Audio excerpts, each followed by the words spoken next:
The flying muscle up really isn't as hard as it looks.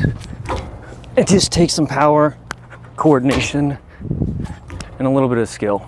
To be honest, I think the hardest part about doing a flying muscle up is finding a bar setup like this. But if you're a Marine, they usually have these bar systems all over the bases, so it's something to give a try.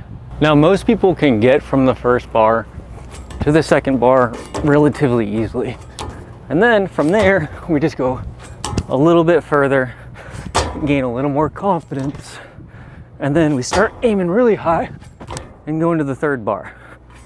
That's probably the scariest part about all this.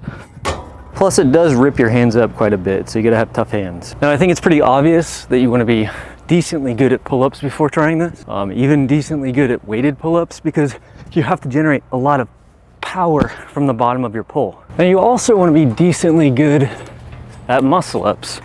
So just getting this skill down would be very crucial to the last step of the flying muscle up. I would also suggest gaining some grip strength confidence by climbing up to the first one and then dropping down to the second one.